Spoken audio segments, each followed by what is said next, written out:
Welcome back to the Candy Colored Studio. You guys, we have the yummiest episode ever coming at you from New York City, and I am so excited to introduce you to my friend Tara Bench. And you guys, she's the best. There's so many things that I could say, but Tara, I have a beautiful, professional introduction of you, and then I have a really funny college story. Oh my gosh. Okay. I know, and that you don't even know about. So I'm really excited. So which one do you want me to share first? You decide. Maybe we should start with the college one. So that Okay, let's do the college one. Okay, so Tara and I were freshmen together in the dorms at Brigham Young University back in the fall of '95. So it's been a few moments, but I have to say, Tara, you look exactly the same. Oh, absolutely gorgeous. You sound the same to me. Like, it's just so much fun, you guys. It's so great. So, funny story. This is kind of crazy, but okay. So Tara and I, we lived near each other in the dorms, but we were also in the same, church congregation. So we were in the same ward. Okay. And, there were more girls than boys, as is with life, right? Like, just funny how those things work out. But we actually had a really fun ward, so many fun people in there. In fact, we have a Facebook group and we still keep in touch every once in a while. And recently one of the cute girls shared Tara's book on there. It was so cool. But so when we were so my roommates and I should just say roommate, and then the girls that lived by me, we were a little bit guy crazy, as most of us were. And so one day we decided, I don't know how we came up with this idea, but this is what we did. We got one of the girls from the floor above us to come down and to help us with our scheme. And so we pretended that we were, she pretended that she was calling from the Daily Universe. Was that the name of our university? Mm-hmm. Newspaper. Okay. So she pretended she was calling from the Daily Universe, and she called every single boy on our list that was in our board. Okay. And we had 3 questions. This is so bad. Okay. So we told them that we were doing a survey and we were doing it on dating, and we wanted to know what their ideal date would be that they would take a girl on.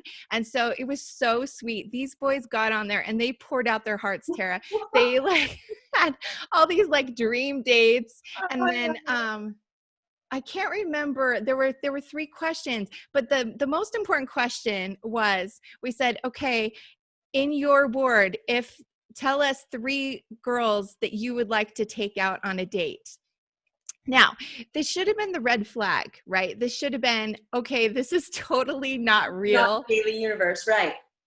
Oh, but no, they just spilled their guts. I don't remember this at all. Because we didn't tell anyone, because I think our consciences got the better of us. And so we told nobody. You are like the 5th or 6th person that even knows about this. Is this so crazy? So just so you know, I am going to put out our interview in the Facebook page. Yeah. So the boys will be like, what? I answered that phone call. So the best part, Tara, is that they gave us their top 3 choices of girls they wanted to date. And out of all the cute girls that they named, there were about 3 names that kept coming up. And yours was one of them. Not a surprise, but you guys, just so you know, Tara has been a hot ticket for a long time. Not just because she's a beautiful person inside and out, not just because she does amazing things in the kitchen and in the newspaper, or in the magazine. The only one in the ward that's never been married. Oh, come on. Yes. No, I don't think that's true.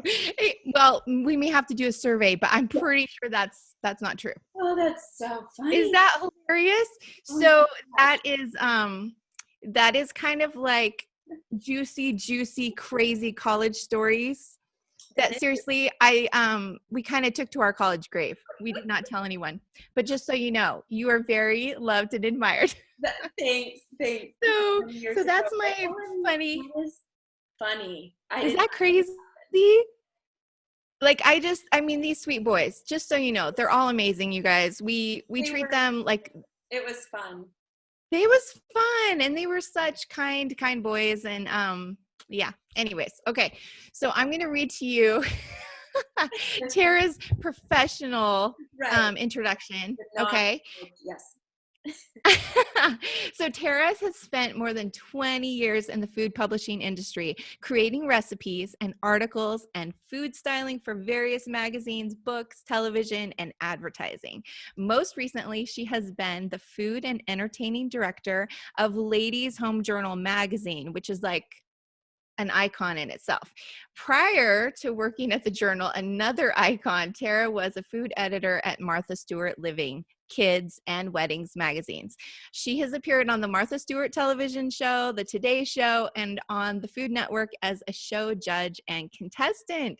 So, I mean, this is just a little snippet of all the amazing things that Tara has done. And I hope that we get to give you a little bit more of a peek. And I know that a lot of you listening already know Tara and love her and adore her just like I do. And so this will be a lot of fun because hopefully we'll get to share some just some personal things that maybe you may not know about Tara. So I'm really excited. Tara, thank you so much for being here. Thanks. Thank you for having me. And isn't it fun to see where old friends go? I mean, you've got a wall behind you of your amazing art and a family to show off. And we've just gone in so many different fun directions. And I love catching up with you. So thanks for having me. Oh, absolutely. Yeah, this has just been such a exciting thing. In fact, I was talking to, I don't know if you remember Jen Searcy and Nancy Andrek.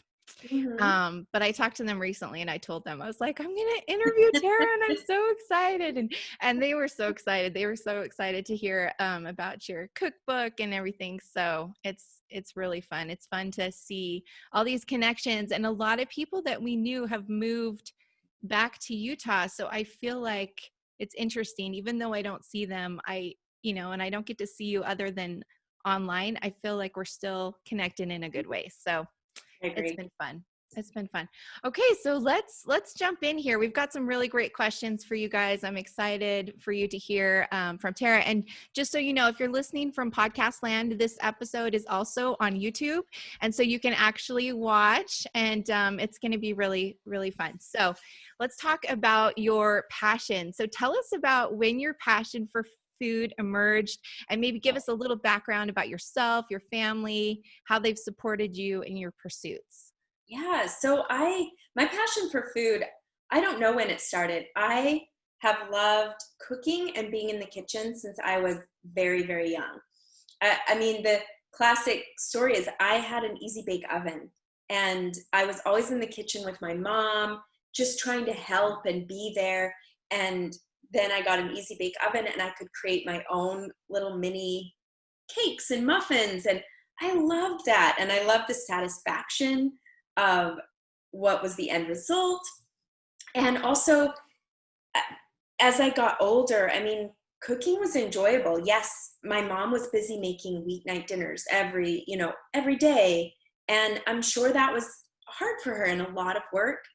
But she would always involve me if I wanted to be involved. And if I wandered into the kitchen, she'd give me a task. And so I just grew up cooking by her side, and it was never a chore. It was never, oh my gosh, we have to cook again. So I got that sense of love of cooking from my mom, and both grandmothers cooked, and it was always a family affair.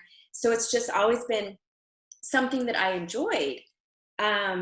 And so when I went to school, I thought, well, I enjoy that. I want to make a career out of something that I like. So I went into food science and realized that wasn't cooking. It was so I transferred schools. We met at school, and then I transferred to Utah State and finished my degree in culinary arts. So that's kind of the path, but it was always just from childhood. I loved food. That is so amazing. And I love one thing that I've loved. I'm just going to show you guys right now. Um, here, look at that. See, double, double. Everywhere. One of the things that I have loved about your cookbook is reading about the connections to your family and friends and the people, even just like neighborhood bakeries and restaurants that you've been inspired by a lot of these recipes. And so that is something really special. You can tell that obviously the Easy Bake Oven was such an amazing start, but it was also just these relationships with your mom, with your family, the people that you're cooking for. And I can not only feel it throughout the cookbook, but it's something that I've noticed just from following you on your website and on social media. Like, you can totally tell that it's such a connection. And I think that that's such a beautiful thing, because I mean, there's so many wonderful things that we can go after in life, but I can tell that it has been always at the heart to make sure that it's all about the people in your life and those relationships. So that doesn't surprise me when you talk about where it Yeah. all came from. Yeah. So yeah, so obviously, so you started at the Y, you went to Utah State, and then tell us a little bit more about your career journey, because obviously I feel like right after you graduated, you went straight off and had that dream job to go work with Martha. So tell us about that, the Ladies' Home Journal, anything else you want to share about your path. Oh, thanks. Yeah, it was an unexpected path. I was in school and studying culinary arts and minoring in journalism. And I honestly didn't know where that would take me, but I knew I liked to cook, and I knew I didn't want to work in restaurants. So that was something that sort of led me to where I ended up. Was I was in culinary school, and I took, magazines to my chef, and I said, who made the food in these magazines? And he was like, I don't know. So I asked several of my professors in my college and school, and I want to make the food that's in these magazines that I love. And nobody really knew. Finally, one of my professors came to me and she said, I think it's a food stylist. And she had ripped out a page from a trade magazine, and it was about food styling and making food for photography. And it was about using Crisco for ice cream and glue for milk, and then making it look like food for publication. And I was like, okay, but in Food and Wine and Bon Appetit, I was like, I don't think that's Crisco. And I was like, somebody makes this food. Yeah. So it was a journey, and so interesting because nobody really knew where I went to school. Nobody knew many options. And so I figured it out. It was, yes, food styling was part of it, but all of these magazines had test kitchens with food editors. And I thought, okay, let me see how I can get there and what that's all about. And I had to do an internship after graduating. So I called almost every magazine in the country and I said, can I come and intern in your test kitchen? And everyone turned me down except for, if you can believe it, the test kitchen director at Martha Stewart magazine. And she said, well, you can come out and interview. So I did. It was the spring before I graduated, and my sweet mom came with me, and we flew to New York. I'd never been here before, stayed in a hotel. I went to the Martha Stewart offices to interview the next day, and I had bought a suit, and I was all ready for my big interview. And I knew I had to cook for them. So I had created a very fancy menu that I would cook that day. It was a cooking interview. And I made it for them. And Susan Sugarman was the test kitchen director. And she was unimpressed. And then throughout the day, it was a whole day of interview. And she gave me cooking tasks. And I had to make this layer cake, and I had to chop an onion to medium dice, and I had to cook pasta al dente and an omelet and all these things that would show my cooking skills. And needless to say, I didn't do very well on any of them. But at the end of the day, she said, well, you're a nice person, and I don't know, I have to think about this. So I basically begged her. I said, I'm a fast learner. I've never been in a test kitchen before. Please take a chance on me. Yeah. And I flew back to Utah, not knowing what would happen. And 3 days later, she called and said, you can come and be an intern.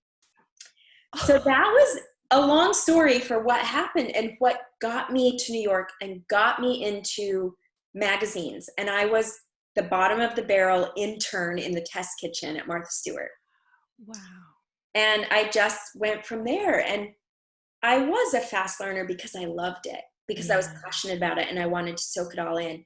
And so I grew with the business. So after my internship, they hired me as a freelancer. So they hired me per day. And after a few months of doing that, they hired me as an editor. So I just kind of stayed there and grew with the company and grew in my position and learned everything there. So several years later, I was there for 6 years. And through certain circumstances, Martha had gone to jail by then and come back. But yeah, that's another story. But I just started to freelance and do my own thing and left Martha Stewart and enjoyed that quite a bit. And then landed at Ladies Home Journal fortuitously. I became the food director at Ladies Home Journal, and it was very different. So at Ladies Home Journal, it was more of a what we call a women's service magazine. And Martha Stewart was what we call a lifestyle magazine. It had food, it had decorating, it had everything, but it was very kind of high end. And so women's service had all of those things, but it was very much relating to a home cook and a person at home, whether it was a man or a woman, you know, mostly women, but it was real down and dirty cooking, fun food. I got to be very creative and got to cook what I like to make and share it with these millions of readers. So I just got a passion for that and a passion for publishing and sharing food and sharing my recipes. So that was I just keep talking, Katrina, so you can I'm so summing it all up. I totally am. There's so many things. First of all, you know, obviously you and I weren't besties, but I always knew that you knew what you wanted and I knew that you were determined. Is that funny? That even like I could totally tell, because again, I hate to say it, but I'm bringing back the boys. There were so many boys that wanted to date you and you were always really like, no, I'm not going to lead you on. I'm only going to go out with you if I really want to. And that was rare for our situation. I was the dumb girl that just said yes to everybody. And yet again, look at where it's taken you because you didn't, I mean, none of your professors even saw where you wanted to go. They didn't even know how to get you there. And yet your persistence, your determination, your knowledge of what it was that you really loved doing and your innate gifts that you could bring to the table, you needed to work hard to figure out how to share those because they didn't make it easy for you. I think that there's a lot more people that because of women like you, because there's been people that have taken that path, they've made it more apparent. But I think that, I'm just trying to think of anyone else I know that really jumped in it as early as you did. And I think it's just because the tenacity that you had. I'm just like, well, I'm really impressed. You sound better than I am. You made me sound awesome. No, but it's true. Well, and the truth is too, I didn't know what I wanted to do. But I have to say, both my parents were so supportive of me going to school and saying, study something you enjoy, because that will probably be what you do for a career for maybe the rest of your life. And, you know, I think we were young and I don't think it was stupid to have fun and date anyone and all of that. We were there to enjoy that time of life. Sure. And I think I had a very different perspective of how my life would go. I absolutely didn't think I would ever be living in New York or have as long of a career as I've had. But yeah, I did have drive. I did have that passion for pursuing what I liked rather than just get schooling done, put it behind me type of thing. Totally. And I think it's so great too to talk about how your parents really shaped a lot of those and gave you permission to go after things that you really enjoyed. Because I think a lot of times kids today, we go to school, and it was also for our generation, but I think a lot of times we go to school because we have to go to school. We go to school because our parents are paying for it. We go to school because we think it's the only option. And I think it's important to keep all those things in mind, but also have a really good support group. And you definitely had that great support to just help you figure it out. Like you knew what you liked to do, but you didn't know the position to really help you fulfill that. So, right. So all the props to Tara's mom and dad. I know. I know. Seriously, that's so awesome. Okay, so along these lines, what advice would you give to aspiring chefs or cooks or bakers, food stylists, anything like that when it comes to schooling, internships? Well, it's more than 20 years later from when I was exploring what world I could go into. And it is different. The path is different. And there's so many different ways to get to where I am and to get to where you want to be. Um, I think now, when I started, blogging didn't even exist. I mean, cell phones didn't really exist, none of this. And I think now I'm in the blogging world. I own a blog, I run a blog, and I never thought I would, but I watched so many of these successful food bloggers, and they had a completely different path than I did. Yet they have taught themselves how to do food styling, how to create recipes and share them with masses of people. And so that's a path, and it's very much self-taught. And there's also the path of culinary school. There's the route of, a lot of people will call me and say, hey, can I assist you on photo shoots? Can I come and shadow you? That's a great way to do it. Just start at the bottom and work up.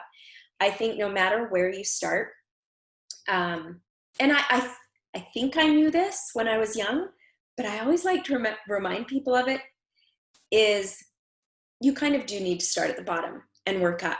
There's no direct path to, hey, I want to become a magazine food editor, or I want to write a food column, or I want to have a blog, a really successful blog.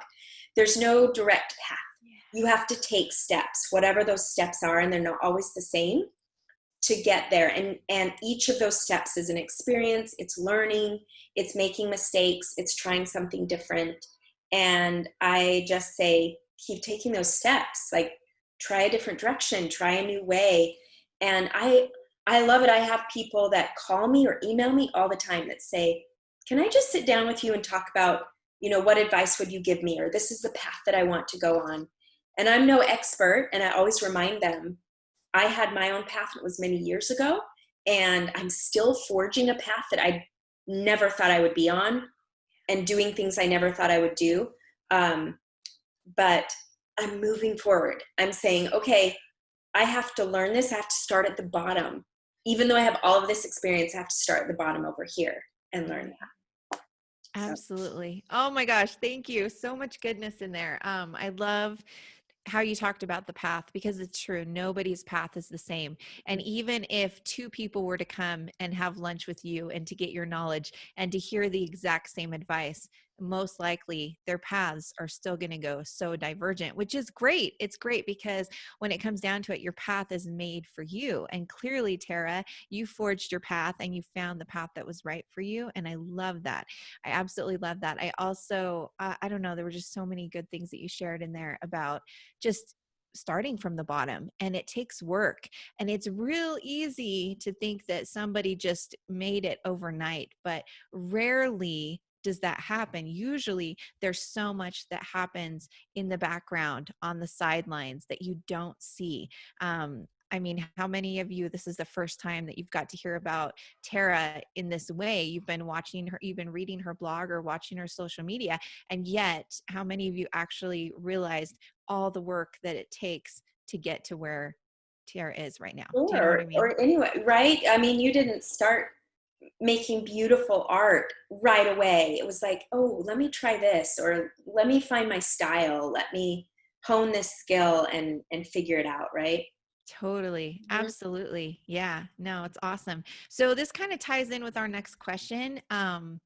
Obviously, I think you can tell, but I'm so very, very giddy for all of your success. And it's been a complete treat to watch you over the years. And yet I know that for many struggling right now, it's really easy to be tempted to think again that you're lucky, that and not understand how much time and work it took for you to get here.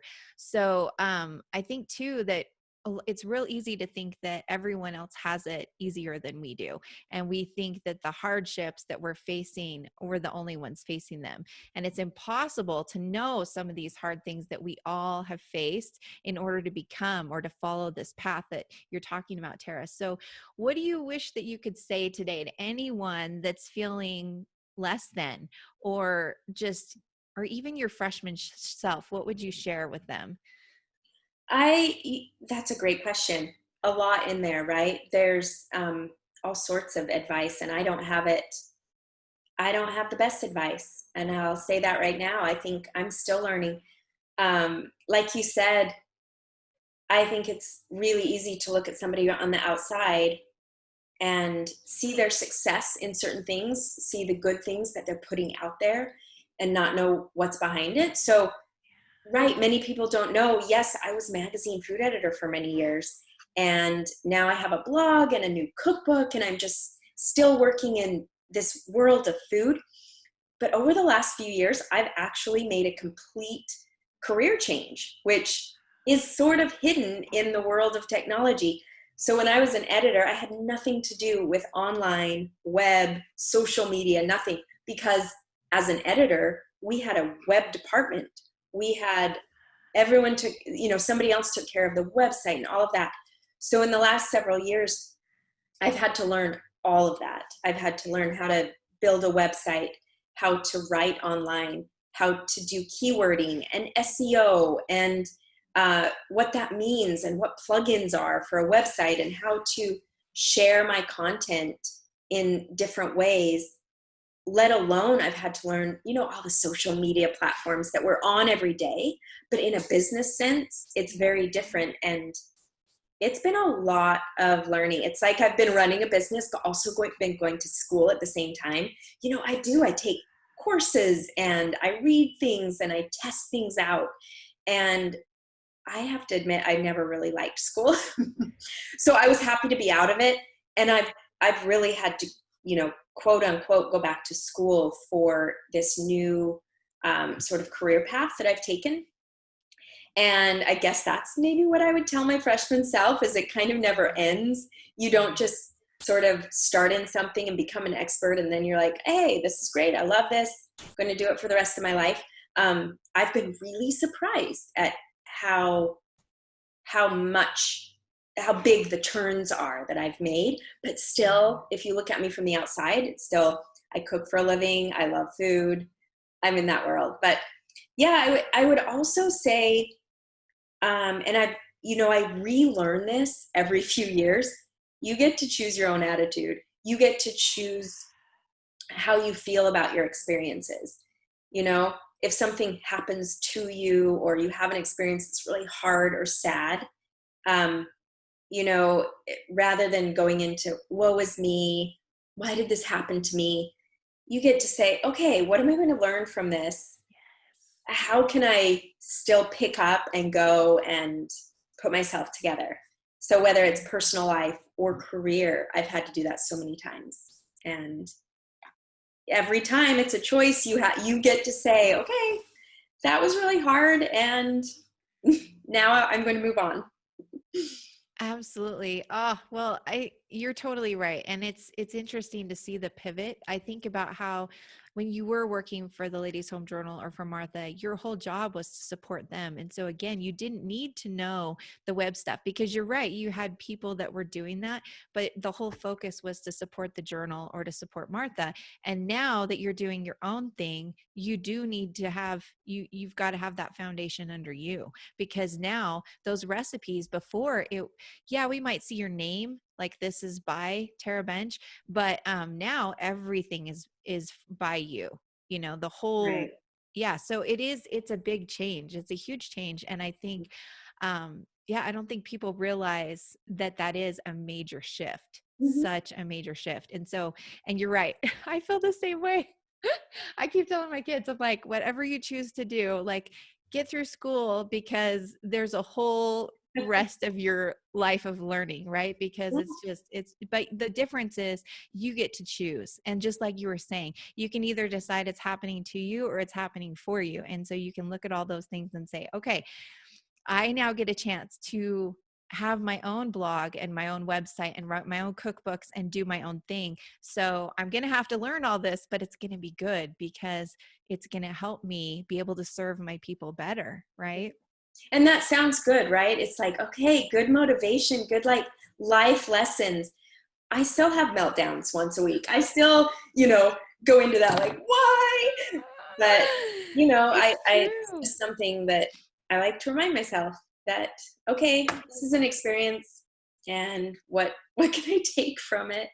Oh, absolutely. And just, just to give you a little behind the scenes. So Tara and I mean, I was on here about 20 minutes before our interview and just making sure everything was ready. And yet we get on here and my settings were all messed up, you guys. And so we're actually recording this on Tara's Zoom because fortunately Tara knows how to run Zoom. And so instead of spending another half hour to an hour figuring out what's going on, we just launched it through her. And so I think again, it Stuff it goes back to the yeah, it happens. It totally happens. And yeah, like I was definitely having a meltdown inside. It was happening.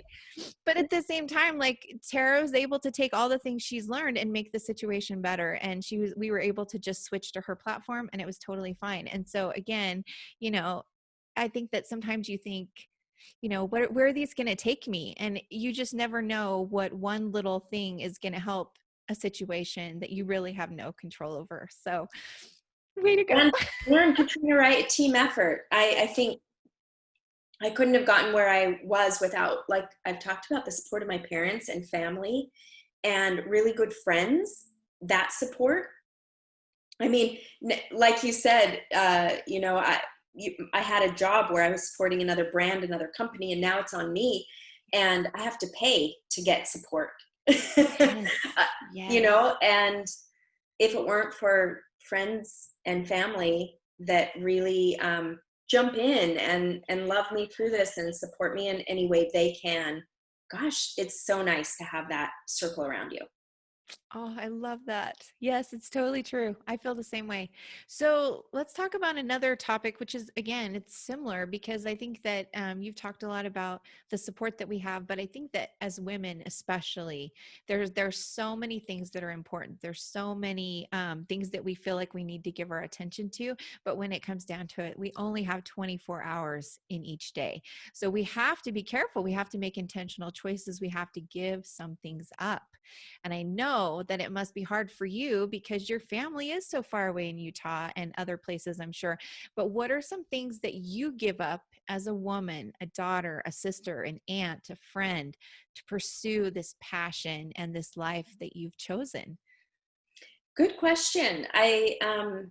That's a constant thing I think about, right? Is every day you get to decide what's my priority, what is, filling my hours. And yeah, I think I don't look at it necessarily as what I've given up. I look at it as how can I fit all of this in my life? And it doesn't all have to fit in one 24-hour period, right? So I don't know, Katrina. I don't think I've intentionally given anything up. Yeah. I've had experiences come my way and great things come my way, but I still make it a priority to travel home and see my niece and nephews and my family and spend time with them. So those parts of me are very fulfilled. And thank goodness for FaceTime. I love FaceTime so much. Oh, So yeah, when I moved to New York away from my family, it was the landline and it was long distance and you'd pay for it, right? And then finally it was cell phones. And many years later, it was FaceTime. And now I get to see my family and friends all the time. yeah. But I think you made it a priority when communication wasn't so accessible. Yeah. You made it a priority in different ways, right? It's Yes. like, okay, yeah, I'm going to make this long distance phone call. And gosh, that made my week. It was like once a week or something. Um, and then as far as other things in life, I, I don't know that I chose one thing over the other. I just had opportunities that I pursued and didn't have other opportunities. Yeah. So I pursued the ones I had, right? Yeah. Well, and I think too, I mean, you talked a lot about priorities, and it goes back again to your relationships, and those have always been a high priority.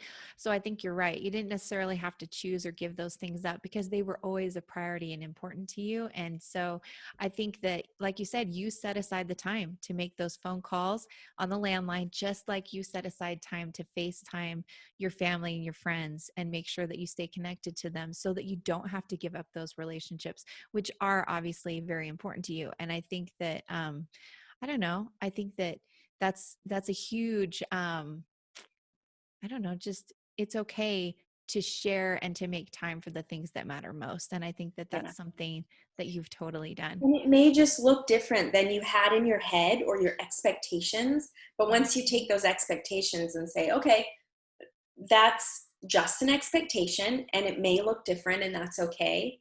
You Yeah. know, I'm not living next door to my family. I don't have a family of my own. And it just looks different than Yeah. what I had in my head. And it's It good. totally, yeah, it totally does. And it's good. And I think too about your pivot that you made. So obviously you gave them up, right? Like that, how did you know it was time to pivot and say, okay, this has been a great experience, but now I have this other opportunity. So how did that happen? Like, how did you just, Yeah, so I've been lucky to make a few pivots, and I have to say, I like change. I think change is fun, but it's not always easy. yeah, Sometimes hard. yeah, Um, so each pivot was a little bit different. When I left Martha Stewart, it was time. I had sort of hit what we say is a ceiling. I yeah, wasn't going to get promoted anymore. I was a senior food editor. I had hit my ceiling there. And so to stay there would have just put me in this flat line. totally. And I felt that. It was a almost visceral feeling of it's time to make a change. And I didn't know what that change would be. And it was very scary because it was my first big change in my career since college. Since, that was my first job. And so it was scary. It was a lot emotionally and just everything. I remember quitting Martha Stewart, not knowing what I was going to do, and just kind of taking like 3 months and just being like, uh, what's next? But because I had worked so hard there, I had a lot of connections. I had a lot of talent and skills that I had developed, and opportunities started coming my way. Photographers started calling me and saying, hey, can you come and food style on this shoot? And hey, we'd like to work with you. So I just fell into my next role, which was a freelance food stylist. And I loved it. And I didn't intentionally make a pivot after that either. The editor of Ladies Home Journal came to me and said, hey, we need a temporary food editor. Could you just temporarily come and be the food editor? And so I was like, sure, it's just another temporary job. I'll do it. And I kind of fell in love with it, being there for a few months, and they liked me and they ended up hiring me. So that pivot, again, just was me taking an opportunity and not shutting anything down. Yeah. But I had to learn a lot. Now I was the food director of a magazine, and it was a very different role. I was a manager, and I had to learn, the goods and bads of being a manager and how I wanted to be. And then that pivot was given to me, the next one, because Ladies Home Journal closed. Oh, So I didn't choose that. I yes, loved that job. I yes, probably would have yes. stayed forever. But we all have that, right? We all have job loss or a big change, a family change where we're like, we have to totally switch things up here. So again, I was in a position where I had created contacts and I had relationships within my industry. And so I just started freelancing again and realized I still wanted to share my stuff, my recipes with lots of people. And you Yeah. can't do that when you're just cooking at home. So I started a website, and through the help of a friend, remember I talked about friends and family supporting me, through the help of a friend who was very generous with her knowledge and time, she said, hey, create a blog, make a blog, do this, get into web. This is how this can be a brand, this can be a business. And I dragged my feet for a while on that pivot. It was really hard because I didn't know the industry. And so, like I said, I had to learn it all. And it was a huge challenge. Oh, it's so good though, because I think that what I'm hearing the most is that you gave up comfort. You gave up comfort. When you left Martha and you hit that ceiling, you thought, okay, I can go into the unknown and be Yeah. uncomfortable, or I can stay here and be uncomfortable. Yeah. So either way, you're like, I have to give up that comfort. And I love how that, that just in a way, like you were saying, that was more your choice. You chose that. Whereas with Ladies Home Journal, I mean, you had no control over them closing again, but you chose to listen to your friend and to dive in and to remember what it is that you love about what you do and what you really can offer people. And I think that that's amazing. Yeah. So many good things. Oh, thank you for sharing that. Okay. Well, let's dive into the book. So we showed you for a second, but here's another peek. And you guys, it's absolutely amazing. There are so many good things in here. But tell us, where was there like a specific moment that you knew that you needed to write this cookbook? Such a good question, because yes and no. For many years, I had friends and people, coworkers saying, you should write a cookbook. Why don't you write a cookbook? And I knew enough about writing cookbooks to know you don't make money writing a cookbook, and it's a lot of work. So I knew that. And I didn't know anything else. I didn't know how to do it, but I thought, hey, I've been in publishing for years. I've been writing magazines for years. I can do this. And several years ago, I met with a publisher who turned out to be my publisher now. And I met with them thinking, okay, maybe I'll write a book, let me talk to them. Let me see what it would be like. And they were excited to bring me on, and it just didn't feel right. And I have to say, Katrina, like, I'm very much about like women's intuition and following your heart and having the feelings of like not just making a decision based on a list and a checklist. And that it was a feeling. It wasn't the right time. And I didn't know why. Everything was laid out in front of me, ready, but it just didn't feel right. So it was maybe almost 5 years later, when a friend who had published a book, not a cookbook, came to me and said, hey, your name came up in a meeting with my publisher, and they'd love to talk to you again. And I thought, well, okay, traditionally people have to write proposals and get an agent to get a publisher. And I thought, I've got a publisher that is willing to talk to me. So maybe I should think about this. So I did. I talked to them. And even though I had this feeling of, oh my gosh, this is big, this is a lot, it didn't feel wrong. It felt good. And so I thought, okay, this will shift my life right now in a lot of ways, because I know this is going to be a lot of work.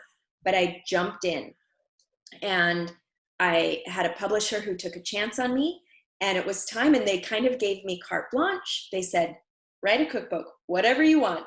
You can put whatever you want in it. And so that was fun. It was fun, and really, I'm looking at it, one of the hardest things I've ever done too. So much work. Yeah, for sure. And again, like you said, it wasn't just like this whim, I'm going to write a book. Like, you knew all the things that went into writing a cookbook specifically. And so, I mean, just so people kind of understand, like, what are some of the things with the process that maybe they wouldn't know? So one of the things that I, in hindsight, realized was the biggest challenge for me was figuring out the chapters and the order of the content. Goodness, I can come up with recipes in my sleep. I mean, that's what I do, right? But when you put it into a book and you want people to turn the next page and be able to sort of almost read a cookbook and move through the pages,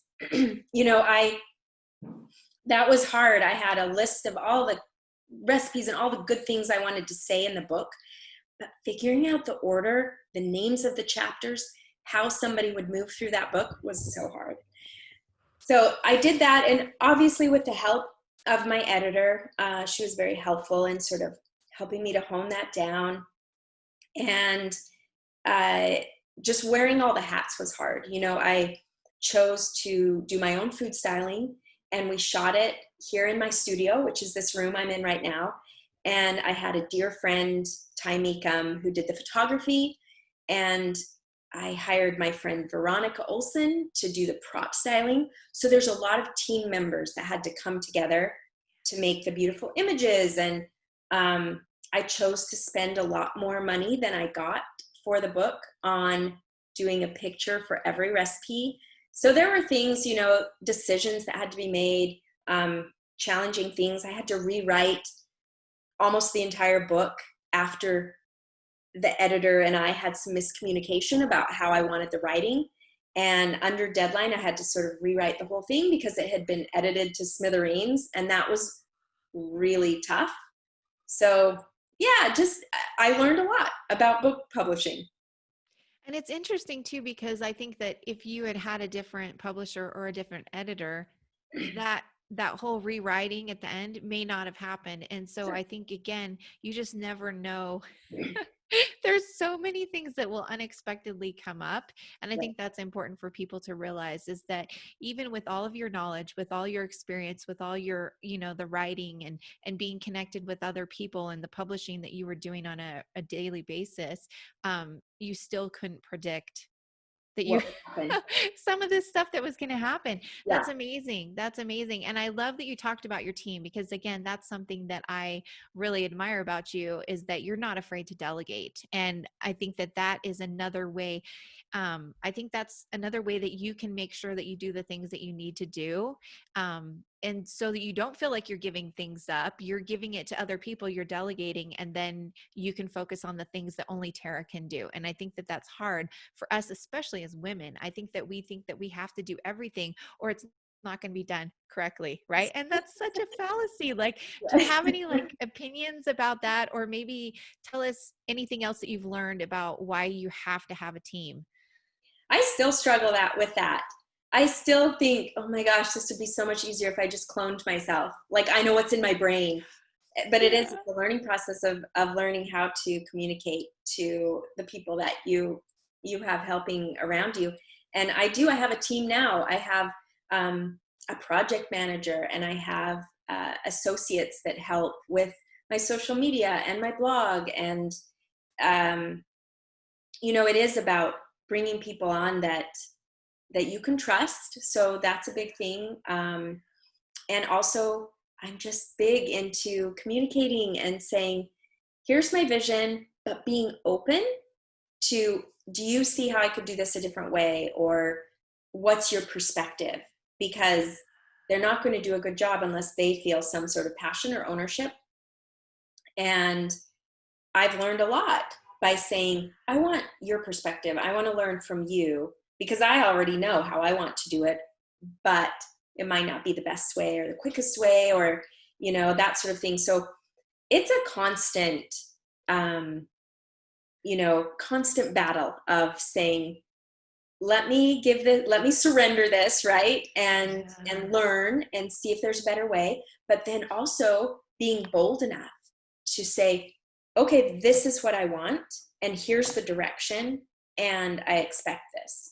So it's a Mhm. fine line, and you do need help, because I still, even though I have help and I delegate, I still wear a lot of hats. Yeah. And so I think we all do. Like you said, as women, we wear a lot of hats anyway.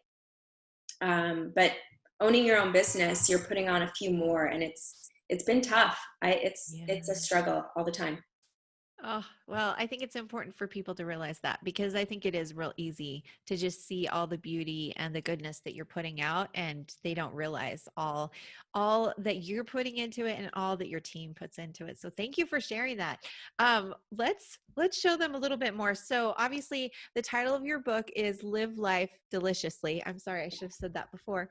Oh, Um by the way, Yeah, no, I love it. there are so many great sections to the book, and I loved how you talked about how it was actually hard to figure out the order, and it's really easy for you to come up with recipes to figure out the flow of your book. And just so you know, I was really impressed with the flow and little parts, little sections that I'd never seen.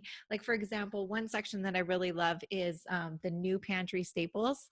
And I thought that was so great because I think a lot of times, especially right now, when everything is so uncertain, sometimes it's nice to say, okay, if I couldn't go to the store for the next couple weeks, what are some things that I should have in my pantry that is going to allow me to live life deliciously? Yes, yes, If I have totally. to hang out in my bunker for a couple weeks, like what are some great things?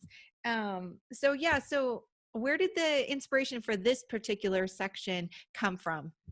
Yeah, it's one of my favorites. So thanks for calling it out. A lot of cookbooks will have a list of, ingredients or a list of tools at the beginning. And this is clearly my opinion, but we talk about pantry staples, having salt and pepper and olive oil and, flour, sugar, whatever. But I think over the last several years, cooking has changed. We're cooking a lot more ethnically in our homes.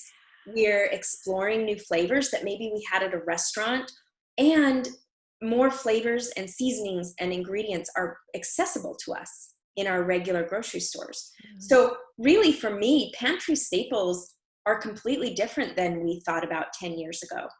And, a pantry staple for me is fish sauce or sweet chili sauce, um, different canned beans, different, chutneys and jams, and different spices. We're cooking with turmeric and, different ones than we may have reached for several years ago, that oregano and rosemary that we have all the time. But these new flavors, smoky chipotle, whatever it is, that's now what we cook with. And so why not have that as your pantry staple? And then you're creating really flavorful meals. You can still make your chicken meatballs, but now they've got Thai flavors in them, and you can make a coconut curry instead of just, your regular meatballs with tomato sauce, which is still delicious, but we have accessibility to so much more now. Yeah, totally. I love how you brought up the whole ethnic, just the flavors, because it's true. I think that one of the benefits of becoming more of a world that's connected online is that it's more easily accessible to cook all those wonderful things. I remember when we first got married, I was we moved up to a really small town. So there was no Thai restaurant, there was no Indian restaurant, and so I just started looking online for recipes to figure out how to make everything. And then when we decided to build this house and we packed everything away and we just brought the bare necessities, and we were living in my mother-in-law's basement, every month I would buy more spices. Yes. Because I thought I could pack them away, but the truth was is I couldn't live without those. And so every month I would get I get a lot of bulk stuff, and I would pull these things out. My mother-in-law would love to see what I was pulling out, and we made all kinds of bizarre things while we lived there, things she had never tasted before. But I think it's so funny because I think the problem is, and I'm sure Tara can attest to this, is that once you make them part of your pantry, like you can't go back. Once you've added some of these things to your I don't know, your menu, you can't give those things up. And so a lot of these things that Tara mentions in the section, they can keep for a long time on a shelf or in your Mhm. fridge. It's not a big deal. So and I love to, like, I looked at a lot of these things, and I think you even talked about how you don't need to buy them all at once. You can just like gradually add things. And I think that that's really important for people to realize that maybe this was in your tool section, but either way, don't feel like you have to get everything all at once. Just every time you go to the store, buy one more little thing, or once a month, or whatever works in your budget. Absolutely, absolutely. And one of those things I think I did say in the chapter where I talk about my favorite kitchen equipment and tools is, you know, people think of a food processor as something that is like a splurge. And I'm going to wait for a few Christmases and then maybe I'll ask for that, or maybe I'll get it or when it's on sale. But for me, that is a tool that I use all the time, and it helps me enjoy my time in the kitchen. It helps me enjoy cooking because it's that tool that gets things done. It allows me to make certain things very easily. So for me, that's not a splurge. That's not a wait and get type of thing. But other things might be. So you decide what is helping you enjoy your time in the kitchen, and that's what I want to sort of teach people. Oh, I love it. Yeah, it's totally true. It's funny because we actually just bought a food processor. We Nice. had one. We had one for as a wedding gift, and it broke a few years ago, and we just kind of, we did the best we could with our blend tech, and I think you even Yeah. talk about that in there. But we finally just put in some money because, and I've used it every day since we bought it. I've Yeah. made different hummuses, which takes us to some of these great recipes. So yesterday I soaked and cooked my beans for your, oh gosh, what's it called? Oh, The good. The white bean bean, dip. the bean dip. Should I Yeah, share that, my screen and show people that are watching? yes, let's do it. Okay, you get to see all the markups and Look such, at but that. I mean, come on, you guys. If that doesn't make your mouth water, I mean, woo! I was it's so excited about that recipe. So, like I said, that's what we're having for lunch today. We're gonna have that with some yummy vegetables and things. But nice. yeah, I can't get the same. It's not as easy to do in my blend tech. So, in that Right. respect, it is nice to have. It is nice to have the food processor. Another thing that I was going to show you. So some of our listeners know that my daughter bakes. I don't think I've told you this, but so my daughter she just turned 14, Tara, Oh, I love and it. it's been so fun for me to share your cookbook with her because we've shared cooking like forever, and it's something we called her Cooker Girl. That's one of her nicknames, and then also she's the dancer in our house. Oh, We have 4 boys and a girl, so she's our dancer. But she decided that she wanted to do more competitive dancing. And did you dance? I'm trying to remember. no, No. I'm not a dancer. Well, let me tell you, it's really expensive, especially if you want to do competition, you want to do teams and do all these events and stuff. And so we told her that if she wanted to do that, she needed to help out and she needed to be more a part of her dance career, whatever. And so she decided to start baking. So she bakes once a week, and we baked these together Oh, yesterday. Oh I my gosh, love it. I've been smelling I've been smelling them the whole time. Okay, so look at that.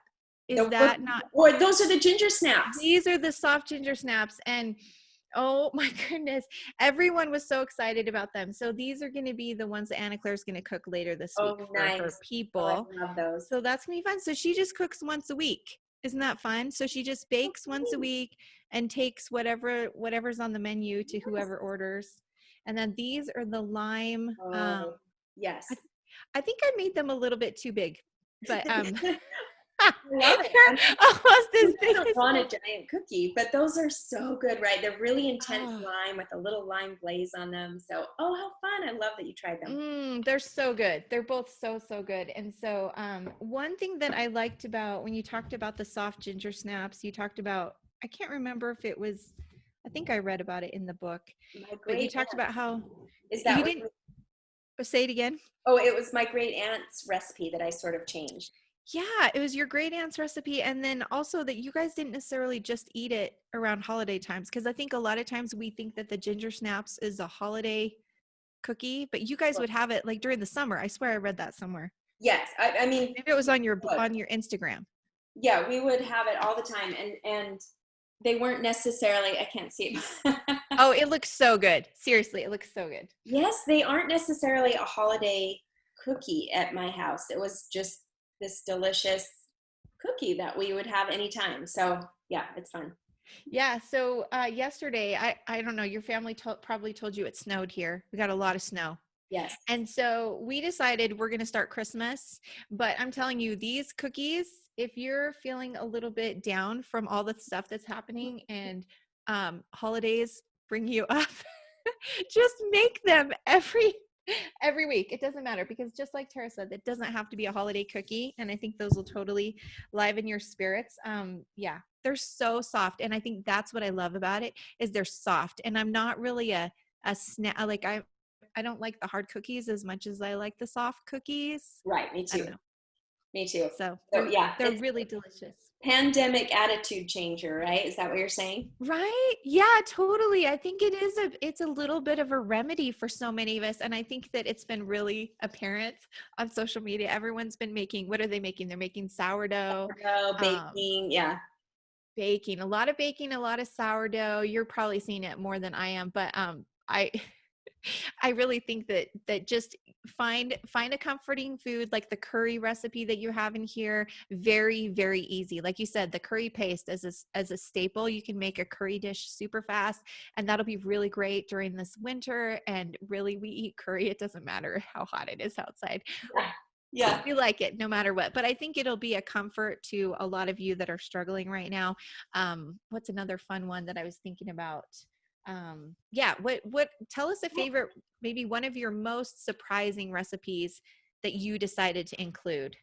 Oh, good question. I think one of the chapters that I have in there is called weeknight routines, and so I have an more entertaining chapter where it's meals that might take a little longer. You might want to make them on a weekend or for a bigger family or a crowd. But I also have meals that I want people to have in their weeknight repertoire, kind of make it once. You might have to learn how to make it that one time, but then you are going to be making it once a month and love it. And the weeknight routines are you have a recipe, but I show you how to use it two different ways or in two different preparations. And so we talked about curry, but obviously we use rotisserie chicken all the time, or you roast a chicken. And so I show you how to use that for several different meals. Or if you roast pork and make pulled pork carnitas, I have nachos made out of tater tots. Who doesn't like tater tots? you know Seriously. so I show you how to use things multiple ways, and I want you to mark in this book. I want you to write in this book and come up with your own ways, saying, oh my gosh, I loved these burgers with mushrooms in them. Oh, maybe I'll make meatballs out of them or something. So I that was a passion for me, is sort of sharing with people that they can make these recipes their own. They can sort of add to their favorites, their own list of favorites. But I'm going to share my screen and show you. It's not a weeknight dinner, but it's one of my favorite unexpected recipes that I just loved putting in here. It was a butter board. And I simply said, hey, I love cheese boards and charcuterie boards and snack boards, but I also just love a crispy baguette with butter smeared all over it. And so I did what we call compound butters, which are flavored butters, but I made it beautiful like it's a cheese board. So why not eat butter instead of cheese? It's the same. I know. So that one was a surprising one, even for me, that was just like, ooh, I love this and I want to share this with people. Oh, So, totally. Yeah, I turned the page on that one. I was like, "Oh, this was such a good idea." yeah. But I love to, Tara, how again your your purpose of the book is live life deliciously. And if you think about the most delicious meal that you have as a family each year, you probably think about Thanksgiving. It's probably maybe one of the top 3 meals. And I think that the beauty of what Tara's talked about and what is so perfectly shared in this book is that you can make every meal kind of like a spin-off of Thanksgiving. So like you said, you roast you roast that chicken, and then you can flavor it and use it several ways, or the pulled pork, or all these things can be used several different ways. I also loved how when you talked about the sides, and I think it's because I caught one of your Instagram lives, but you were talking about oh gosh, the potatoes, Yeah, the potato au gra gratin. Hmm. yeah, the potato gratin. And you talked about how when it comes down to it, you really, a lot of these sides you can just eat as your meal, especially during the week. Like you were saying, the weeknight menu or whatever. Again, you don't need to have, when you think of Thanksgiving dinner, it can be snippets of that Thanksgiving dinner. And that's a beautiful meal. You don't need to spend 20 hours. But then if you make a nice dish, then you can have it as leftovers the next day with a beautiful side.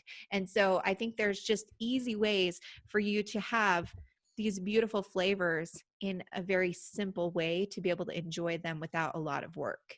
I love that. I love that perspective. And I'm just going to show you this potato gratin. So it's like what you might make for a Thanksgiving side dish or a Christmas meal side dish or a special meal. But, and it looks really fancy, but it's just a potato casserole that instead of like layering the potatoes and the cheese in the casserole dish, I turn them up on their side. Just that little change can make an everyday meal or an everyday side dish look special and amazing. And it creates just that whole attitude, right? And that is one that I say, hey, eat this with a salad on a Wednesday night. You don't have to wait till Christmas dinner, because yes, this can be part of a bigger dinner, or it can just be a nice, simple meal. Absolutely. And I love too how you've taken, like you say, even though you turned the potatoes on their side, it didn't take you any more time to do that. It was just a way of making it a little bit more of a beautiful experience. And I love that. I love that. It's beautiful, you guys.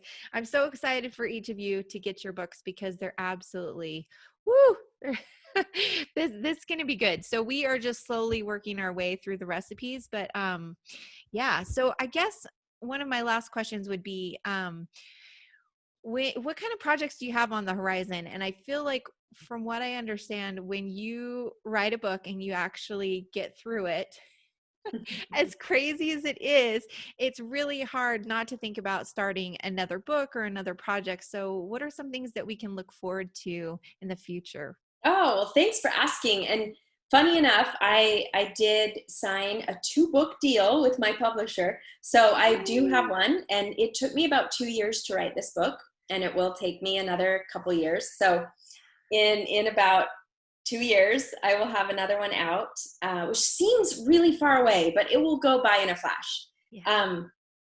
So yeah, that's on the horizon. I'm definitely already starting on that. Um, as well as, so that being said, please direct message me, please email me what you would like to see in the next book. Oh, awesome. Yeah. Awesome. But That's so cool. I'm always working on my blog. So the holidays are really big for searching for recipes online. And I have some of my favorites that are on tarateaspoon.com. And so that is always something I'm working on and growing and adding to. But I'll Yeah. tell you what, like you said, once you write the book, what's the next project? And this is a learning experience, is the marketing and the book tour and everything that comes after publishing that book has been like another job. It's a lot of work, but it's been so rewarding and it's different. So I've been doing a lot of TV segments and a lot of Zoom webinars and a lot of virtual appearances because I haven't been able to travel on a book tour this year, thanks 2020. But but that's kept me really busy, and it's been a lot of fun. And I share all of those appearances and all of those things with my email subscribers and on social media. So that's where you can catch up with me. But that's where I'll be for the next couple of months, Yeah. is still doing book tour. And I love it. I love connecting with people in that way. But that's where I am. Oh, I love it. Yeah, I think that one of the things that really drew me to your recipes, honestly, were the holidays because you have some really special recipes that have to do with holidays. And then of course, I love your idea of having these special moments kind of go into your everyday life. But it would be fun to do some sort of like a holiday book, even if it's Yeah, not this one at some point, that would be fun. yes. Um, but yeah, definitely just as a shout out, please subscribe to Tara's email. Make sure that you're following her on all your favorite social media places and check out her blog. Make sure you're on there on her website. Those are all really, really great places. And I'm super excited to see what you do next. And I know you're right, 2 years to do another book, and yet you're still marketing this one. And Yeah, so yeah. it's a lot of work. And so, yeah, thank you for all you're doing. I am curious, since you're doing a lot of these things online instead, do you feel like you're doing more appearances because you're available to do it online? Or do you think that, yeah? I think so. And having never done a traditional book tour, I don't know exactly, but I would think so because typically I would need to travel to different cities in order to do news segments or meet with people at bookstores. And now I can have virtual events that are 200 people, or you know, pipe in virtually to news stations all over the country, and I get to talk to them. So it has been fun, and I think I've reached a lot more people than maybe I would have. So I think it's great. It's always fun to hear back from the people that I've reached and what they're doing, and reading on my website and making out of the book. So it's fun. Oh, it's awesome. And I think too, it's a very good another volume in you. Maybe that you didn't necessarily choose to do it, but being willing to take a different path, getting your career started off, you took a different path. And here you are releasing a book deal during releasing a book during 2020 when everything looks differently. And yet you're Yeah. taking the bull by the horns. And I know. What do you do? Right? I think it's so Yeah. good. I'm hoping that you're not as tired because you don't have to travel so much. Do you know what I'm saying? Like for me, it takes a little bit out of me. So just being able to get up, and I know it still takes energy to promote stuff online, at least it does for me. But hopefully just not having to travel to do all these things gives you a little bit of time for yourself so that you can recoup before you do the next one. I don't know. Yeah, So I would like to say so, but it's funny, because everything is virtual. I've had to learn how to set up lights and film my own segments and do all of that. So yeah, there's always something. always And something.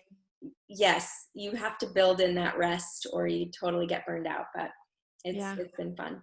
Oh, well, you're doing awesome. Thank you so much for sharing so much goodness with us today. Thank you for all your advice, your uplifting. I mean, I just adore you, Tara. You're just Uh, wonderful. And yeah, thank you for Thanks. sharing your goodness with everybody. The feeling is mutual. Thanks for having me. It was so fun to talk to you and Yeah, do this thank sort of one-sided catch up. So I'll have to do it the opposite way next time. But thanks for having I me. know, right? Yeah. Yeah, we will definitely have to do that. And I think too, I would like to see you release a book not during these circumstances so that you can tell us how different it is.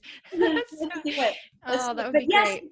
if people want to get the book, it's on almost every website. So Target, Barnes and Noble, Amazon, of course, Deseret Book, and so you can get it anywhere. Yay. And I will put links to all these things in the show notes. So just Oh, make sure you thanks. check out the show notes and so that you can go ahead and get Tara's book and it's going to be awesome. Thanks. So, and definitely keep in touch and let us know what recipes you're trying. Definitely get on the social media and tell Tara your favorites because she needs to know these things. And yeah, so thank you again, Tara, for just all your goodness and for sharing today and for helping me in all the unseen ways. But you're loved and we sure appreciate you. Thanks. Thanks for having me. Yeah. Thank you. And goodbye to everyone. Have a wonderful day from Tara in New York and me in the Candy Colored Studio. Have a good one.